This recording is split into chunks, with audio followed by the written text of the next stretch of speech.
Bueno, en primer lugar quería dar las gracias a la organización del Congreso, pues en primer lugar por la invitación y también por la paciencia que han tenido, porque bueno, en principio teníamos, y tenía que haber venido yo el miércoles y bueno, pues les solicitamos que a los que veníamos de Valencia que nos cambiaran por favor al jueves, pues motivos académicos, etcétera, y bueno, cuando has estado organizando congresos sabemos que no es fácil a veces mover a uno a otro y bueno, pues que estamos muy agradecidas porque estos cambios es lo que nos han permitido estar hoy aquí.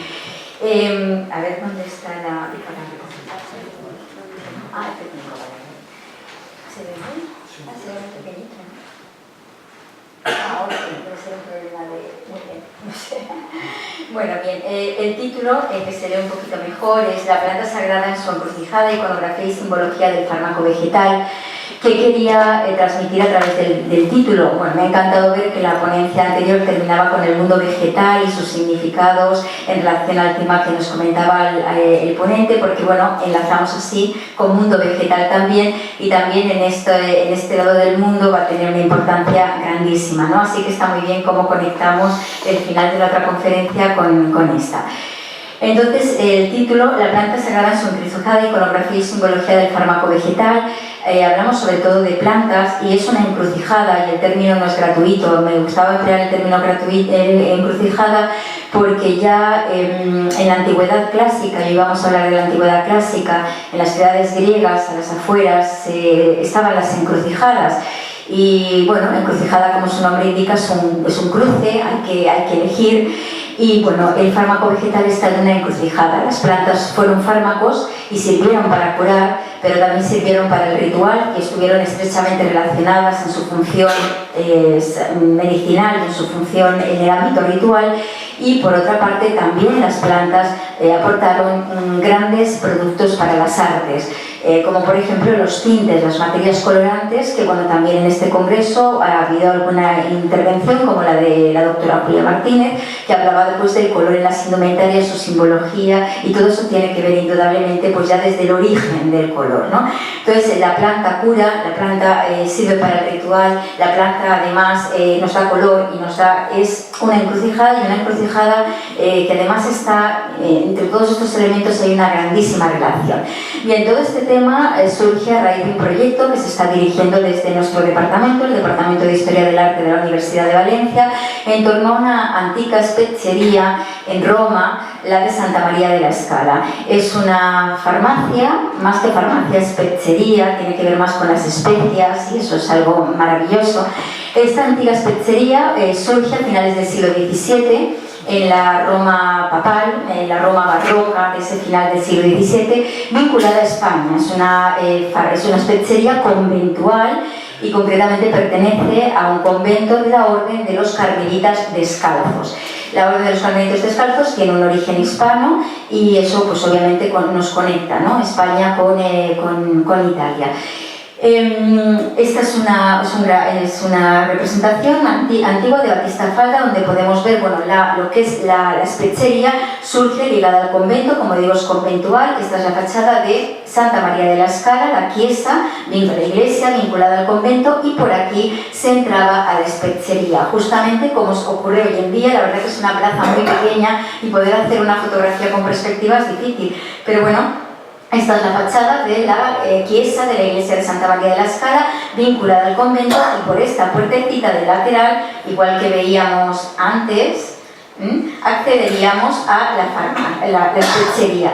La speziería se encuentra en la parte superior. Hoy en día aquí se ha abierto una farmacia que se llama Farmacia de Santa María de la Scala, pero que no tiene nada que ver, es la contemporánea. Por aquí se accede, se sube y aquí está la antigua, que es una maravilla porque no solamente es una sala de ventas, esto es un espacio muy grande donde hay laboratorio galénico, donde hay una sala de destilaciones con alambiques, donde hay espacios destinados a biblioteca. Además es muy interesante porque los carmelitas solicitaron al Papa que por favor todos aquellos libros prohibidos antes que les permitieran tenerlos en sus bibliotecas, ¿no? Una biblioteca era la del convento de Santa María de la Scala de Carmelita, y otra era la de Santa María de la Victoria, también en Roma, ¿no?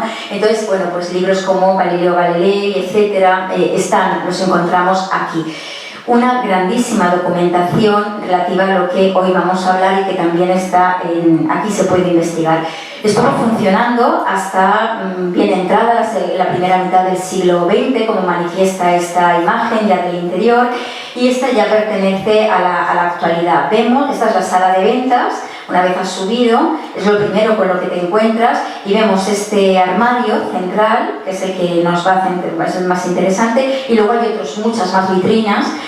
El proyecto se ha centrado, en primer lugar, en una primera fase, desde el año 2014 hasta la actualidad, en hacer el análisis físico-químico de los fármacos contenidos en esos contenedores, 231 en total. Y bueno, ahora verán, son frascos que tienen la etiqueta. Los frascos, el estudio tipológico de los frascos, que apenas, bueno, pues lo estamos empezando, pero sí apunta que la mayoría son del siglo XVII, en un 95%, y hay como un 5 o 6% que pertenecen al siglo XVIII. Entonces, lo que tenemos dentro, además, sabemos por analítica que corresponde con la época. Ahora verán cómo sí que es cierto que lo que es la etiqueta fue cambiando a través del tiempo. Tiene bellísimas pinturas murales. Ahora empieza la segunda fase de este proyecto, que es la musealización, con ya financiación por parte de Roma y de las instituciones patrimoniales de Roma, y tiene, bueno, esto me interesa mucho, pinturas murales con flores, con plantas, que tienen que ver con los productos que se utilizaban para curar, ¿de acuerdo? Y que luego encontramos en nuestros análisis físico-químicos y en los estudios históricos que realizamos al respecto. Nos estamos acercando a lo que es esa vitrina, todavía más cerca todavía. Estos son los frascos, las etiquetas. Uno de los objetivos del proyecto era que efectivamente identificar que había una correspondencia entre lo que dice el frasco y lo que dentro encontramos. En la mayoría de los casos sí, en otras sin embargo hemos podido comprobar que no. Bueno, pues a través del tiempo, entre el XVII y la primera mitad del siglo XX, hubo pues algunos cambios en ese sentido. Bien, vamos acercándonos un poquito más y vemos que en algunos de esos frascos ya aparecen pues, cosas como extracto de coca, Michoacán, resina de guayaco. En los tres casos, bueno, he hecho una selección de fármacos o productos curativos de origen americano. Quiero decir que los carmelitas descalzos fueron una orden muy importante en la época moderna, no solamente en el siglo XVII, controlaban todas las rutas comerciales con Oriente y Occidente, de ahí que la farmacia es maravillosa porque ofrece, es como la espechería, perdón, es un crisol de sabiduría medicinal, artística, alquímica también, y es un crisol porque encontramos mucho fármaco que viene de la India y mucho que viene de México, de Perú, por ejemplo la resina de guayaco, haciendo los primeros estudios históricos, pues algo tan popular, ¿no?, como era la sífilis hasta que entró la resina de guayaco desde Sudamérica. Se curaba no por supuesto, pero sí que se utilizaba para paliar los efectos dermatológicos, un remedio, se supone, que llevaba, entre otras cosas, cinabrio, sulfuro de mercurio. Cuando entra la resina de guayaco, eso se quita de la receta y se sustituye por resina de guayaco. Eliminamos el cinabrio o el sulfuro de mercurio a favor de esta resina. ¿Cómo cambia? Por eso digo, es un crisol de sabiduría, pero no, sabiduría medicinal, y una sabiduría medicinal que está muy conectada, y de ahí que esto entra en un congreso como esto, con el mundo de la creencia, las cosmovisiones culturales, la creencia, etcétera, ¿no? En la India, en América, cómo eso llega aquí, cómo lo reconvertimos, cómo lo reinventamos, que es una palabra que se utilizó y que es cierto, son reinvenciones, ¿no? Reinvenciones culturales.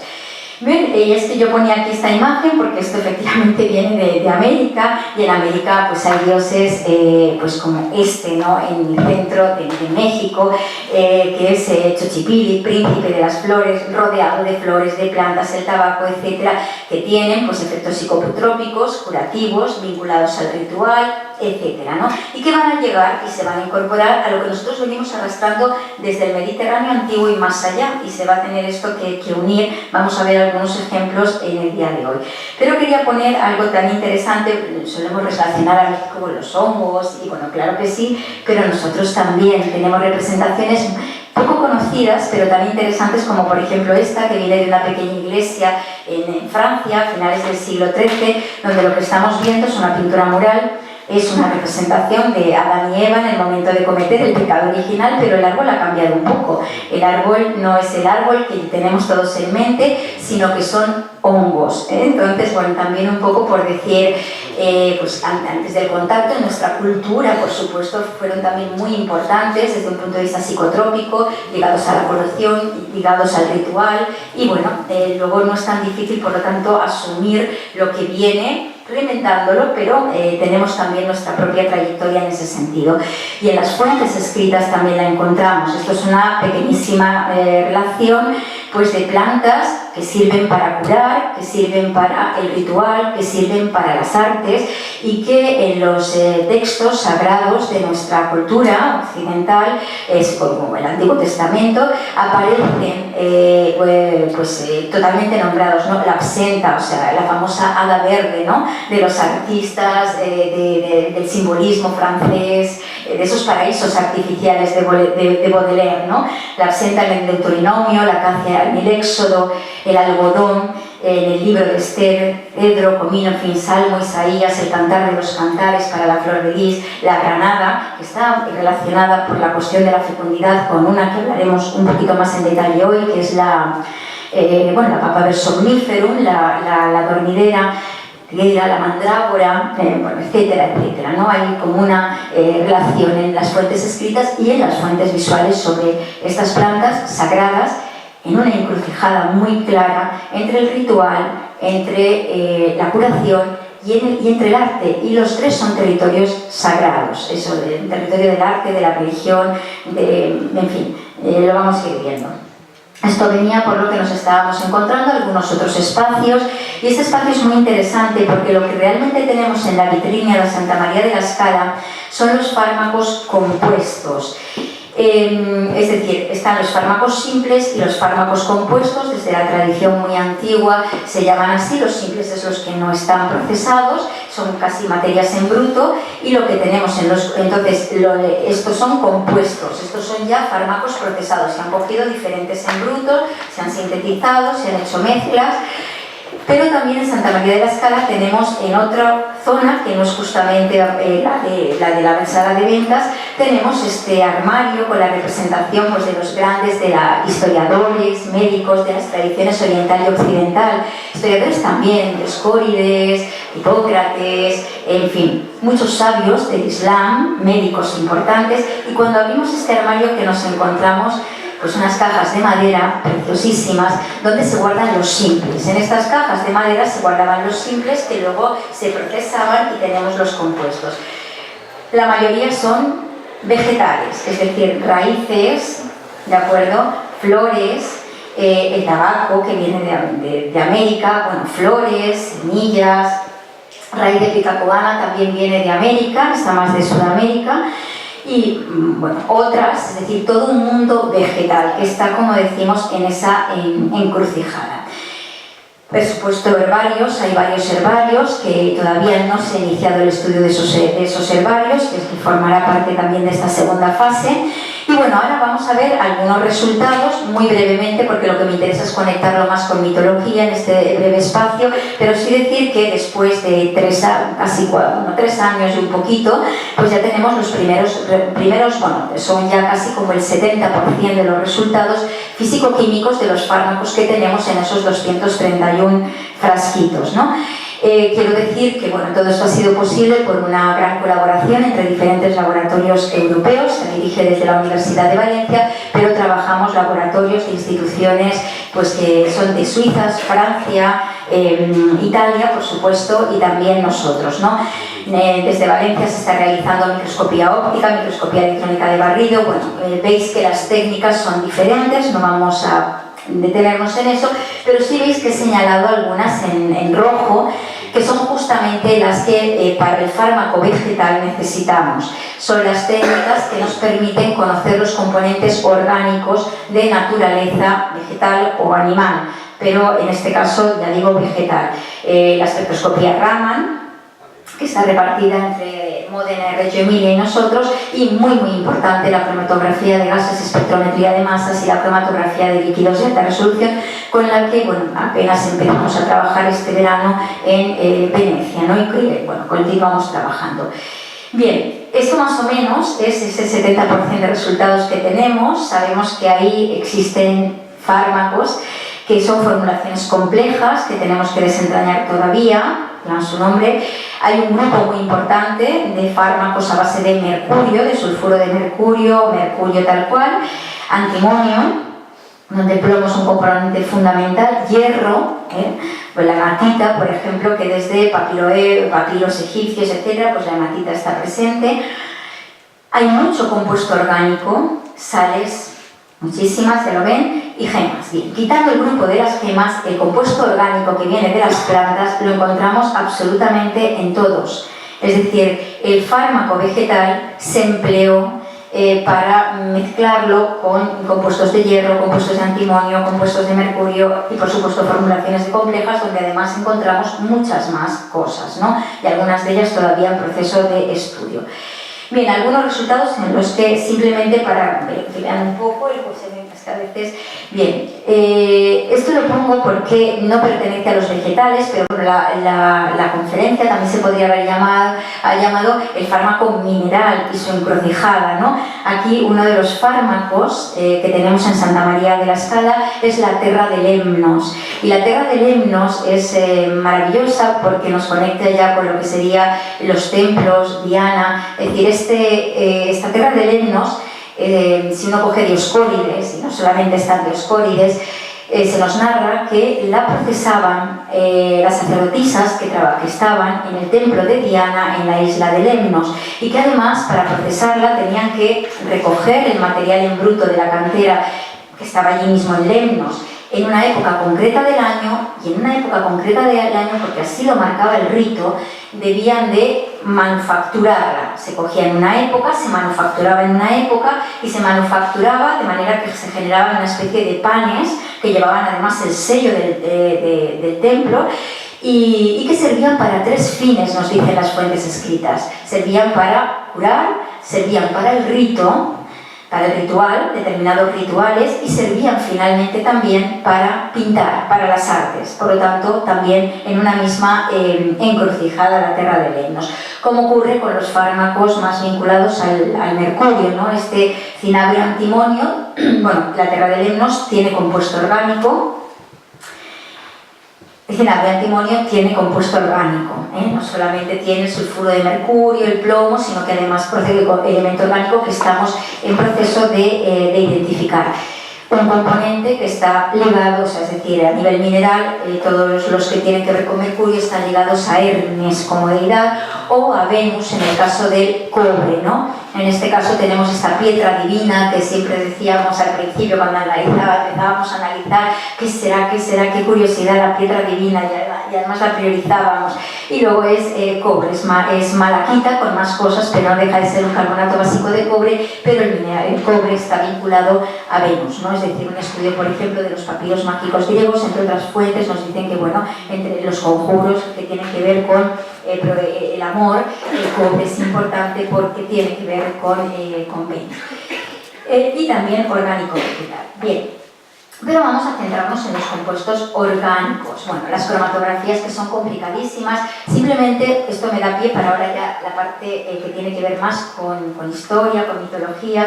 Bien, todas las cromatografías que llevamos hechas nos dan compuestos como el luqueol, o como la alfa-amilina, o como el ácido dehidroabiótico, o como el mentolín, que son compuestos que están ligados a plantas precisamente muy importantes por las fuentes escritas, por las fuentes visuales, por la tradición farmacopea en el Mediterráneo antiguo, ¿no? Entre ellas, y bueno, es con la que va a centrar el poco tiempo que me puede quedar, porque he seleccionado dos, pero si me da tiempo a hablar de las dos y si no solamente de esta, es la Papaver somniferum, la amapola, ¿no? La amapola.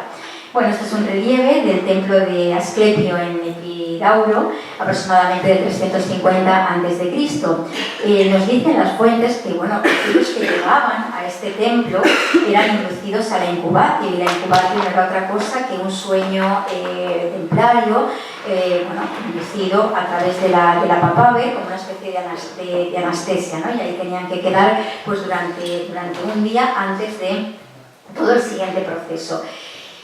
Cuenta una leyenda que sí que es verdad que tiene mucha polémica, no se sabe muy bien, pero sí, bueno, que Asclepio fue castigado por Zeus por haber comunicado el secreto, los secretos que tenían que ver con el recetario de la dormidera a los hombres.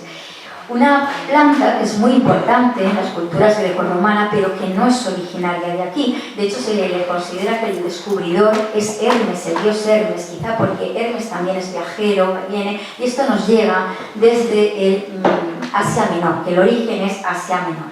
En ese sentido, sí que es cierto que ya en el tercer milenio antes de Cristo encontramos en las tablillas sumerias que nos llegan de Uruk ya referencias, las más antiguas, a la planta de la dormidera. Hay dos signos que la identifican.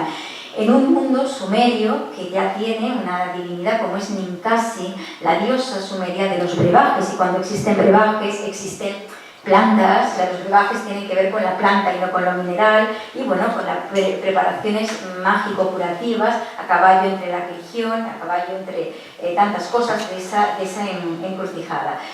Bien, justamente ponía los interrogantes, pero me he adelantado para decir que lo que encontramos, la primera referencia a una planta de este tipo es efectivamente la dormidera de la que se extrae el opio y que aquí ya se empleaba con fines curativos, rituales, etc. Pasará el tiempo y entonces encontramos la segunda referencia más antigua a plantas de este tipo en las tablillas con la cultura de Asia Menor, que será la cebada y la cerveza. Y las dos me interesan mucho porque estarán relacionadas con Demeter, que es a lo que vamos a ir desembocando. Pero ya aquí, desde Sumer, Asia Menor, desde lo que serían las culturas de Tigris y de Éufrates, vemos que efectivamente se está haciendo mención mucho antes. ¿Y por qué pongo este conocidísimo, ¿no? de Hammurabi, el código de Hammurabi? Bueno, pues porque aquí, cuando sabéis que es un código legislativo, llega un momento que se habla de las prescripciones para las tabernas. Y entonces en esas prescripciones para las tabernas aparece información muy interesante sobre plantas, brebajes, etc., ¿no? Bien, también en Egipto, más antigüedad todavía, no más antigüedad que Asia Menor, pero también anteriormente a lo que encontramos en el mundo griego, ya lo encontramos, ¿no? Aquí se cita como planta de Spen, por ejemplo, Papiro Ebers, que es uno de los más conocidos. Y en esas mismas fuentes escritas no solamente se nos habla de la planta de Spen, sino de lo que fue conocido en el Mediterráneo como el opio tebaico, es decir, el mejor opio venía de aquí, venía de Egipto. El mito de Tefnet Pirrash es muy interesante en ese sentido. Nos cuenta el Papiro Ebers justamente que Tefnet, para curar la jaqueca que aquejaba el dios Ra, utilizó una infusión, y que esa infusión estaba hecha precisamente con lo que son los bulbos de la dormidera, ¿no? Y que eso consiguió, así que es muy interesante.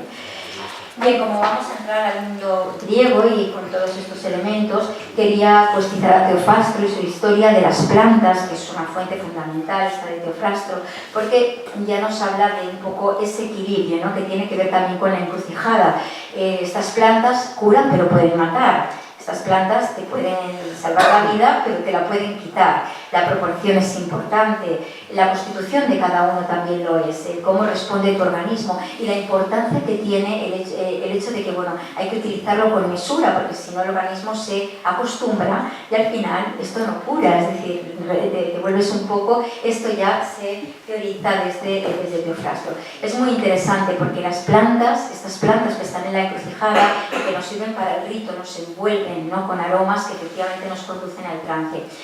Porque una cosa no he dicho, porque bueno, ya es demasiado, pero es interesante cuando se hacen las cromatografías de gases, estos son todo cromatografías de gases, no de líquidos de alta resolución, los principios activos que permiten que una planta tenga una naturaleza curativa son los mismos o prácticamente los mismos, depende en qué caso, a los que permiten que esa planta sea aromática, es decir, los mismos principios que hacen una planta aromática la hacen efectivamente curativa. Por eso la mayor parte de las plantas que tienen esa doble función, pues como plantas que curan, son plantas generalmente aromáticas. ¿Y por qué digo eso? Pues porque existen textos, o sea, en las fuentes clásicas, en las fuentes de los escritores griegos, romanos, se nos dice que una de las maneras de utilizar estas plantas era justamente a través de sahumerios en los templos, que efectivamente inducían al trance, conectaban muy bien con todas las ceremonias exásticas que tendrían que realizar allí.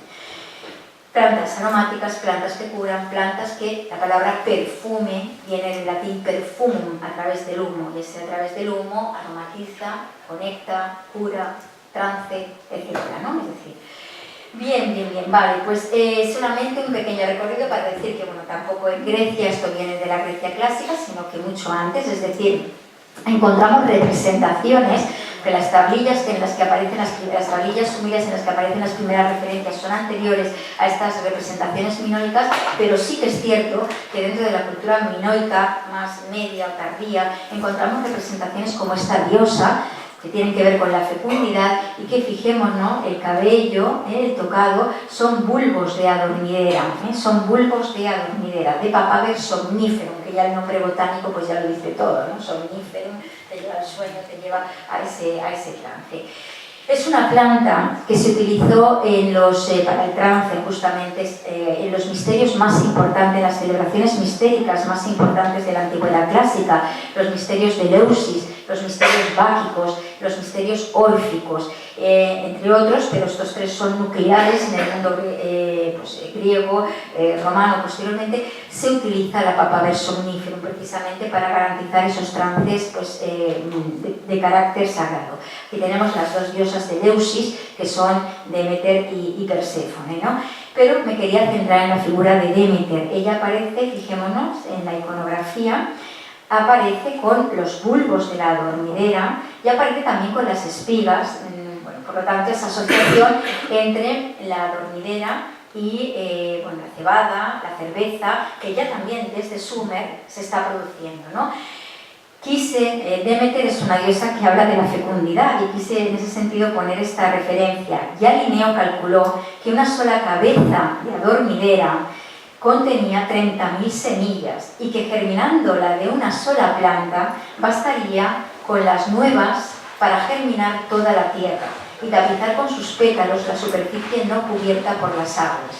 Es decir, no es de extrañar que la Papaver somniferum aparezca junto a Demeter para hablarnos de fecundidad, o diosas anteriores que también tienen que ver con la fecundidad, porque claro, está preñada de semillas, y son tantas las semillas que solamente germinando con esas semillas, la de un solo bulbo, bastaría para germinar toda la tierra, es decir, en la segunda generación, ¿no? También aparece, eso tiene que ver la fecundidad con la mujer, y también tiene que ver con la mujer el tema de la cebada y la cerveza, porque en los corpus antiguos esto se empleaba, ya se recomienda ¿para qué? Para favorecer la lactancia materna. Por lo tanto, hay una asociación cebada, bulbos de adormidera, con el tema de la fecundidad, representado a través de la diosa Demeter y asociado antiguamente a otras cosas.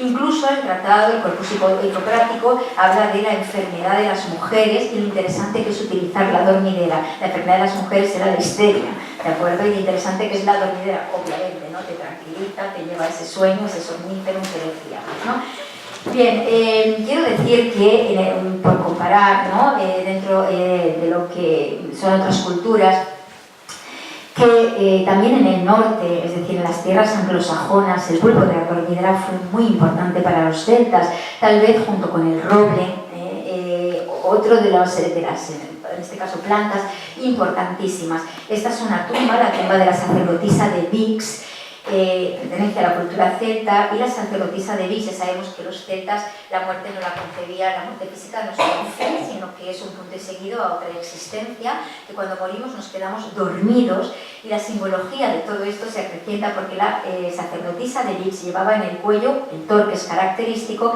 y ese torques está rematado por los bulbos de la adormidera. Pero bueno, y claro, desde la tradición celta y la tradición del Mediterráneo antiguo, eso barre a través de los siglos en esos viajes temporales y espaciales, y encontramos, bueno, pues en el mismo territorio anglosajón, donde originariamente apenas sus raíces los celtas, pues cuadros, pinturas maravillosas que siguen hablándonos de lo mismo, que el rey Arturo no murió, que está dormido, donde vemos flores de adormidera junto, o sea, del lado en el que está la hermana, el hada Morgana, ¿no? Esto es el sueño del rey Arturo en Avalon. Él no ha muerto, como no ha muerto la sacerdotisa de Vix, está dormida para despertar en otro escenario, ¿de acuerdo? Y el bulbo de la dormidera, que duerme, refuerza esa simbología, ¿de acuerdo? Esto, bueno, es de Barbary Jones, prerrafaelismo, maravilloso, bajo, bueno, toda una arquitectura con referencia al Santo Grial, pues, solamente eso ya sería para... Veis que es blanca, la dormidera la conocemos sobre todo como la amapola roja, pero también tiene otras variantes, en este caso. Está junto a la... ¿Sí? ¿Un minuto? Vale. Está junto a la hada Morgana, que, bueno, justamente controlada el tema de la magia, del brebaje, en fin, de la medicina, de esa encrucijada, del rito, del ritual, esa encrucijada. Ofelia, de Shakespeare, de nuevo, con la dormidera, hace referencia a un acto de Hamlet donde es pertinente la dormidera, o por ejemplo estas maravillosas obras de, bueno, obviamente todos los finales del 19, principios del 20, ya digo, ese mundo de los paraísos artificiales de Baudelaire se llena de adormideras, no puede ser de otra manera, de Walter Crane y a Art Nouveau, maravillosa, esa personificada como una mujer, bueno, es que es fecundidad como la mujer. Esta es fecundidad como la mujer, de Mary Goley, esta maravillosa también, o por ejemplo canciones maravillosas en torno a este tema, ¿no? Muy rápidamente, en 20 segundos, simplemente decir que, bueno, había puesto otro ejemplo, no da tiempo, pero yo creo, porque tampoco hay a abarrotar, que cualquier ejemplo, esta planta, o sea, la dormidera, la tenemos en Santa María de la Scala, vinculada a otros fármacos compuestos, o per se, la dormidera simplemente, la dormidera, de ahí el opio, de ahí la morfina, y que efectivamente es una planta que nos habla de esa encrucijada del fármaco vegetal. Tiene que ver con ritual, misterios de Eleusis, misterios báquicos, misterios, tiene que ver órficos también, tiene que ver con curación, sí, y tiene que ver con arte también, su representación, pero también los aromas que tienen que ver con el arte. Nos pasaría lo mismo si ahora nos centráramos en el Crocus sativus, el azafrán, que es otra de las que tenemos en Santa María de la Scala, y que conectaría con Braurón, las brauronias, Artemisa, la mujer, la fecundidad, la fertilidad, no nos da tiempo.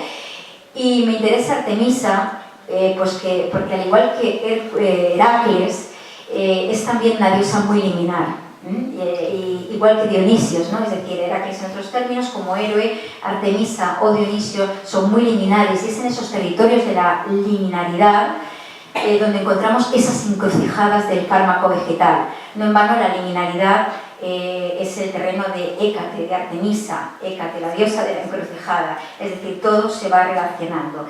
Pero sería maravilloso disponer de más tiempo para hablar de esas brauronias, del azafrán conectado a la menstruación, al rito de paso que representa en la mujer la menstruación, a cómo abandona el territorio de Artemisa de lo salvaje y se introduce en el de la polis, y todo eso tiene que ver con ese fármaco, con esa planta, planta aromática también, y efectivamente con Dionisio, tan liminar como Heracles, tan liminar como Artemisa, tan liminar como la encrucijada a la que nos enfrenta la dormidera, el Crocus sativus o cualquiera de estos fármacos vegetales. Bueno, muchísimas gracias.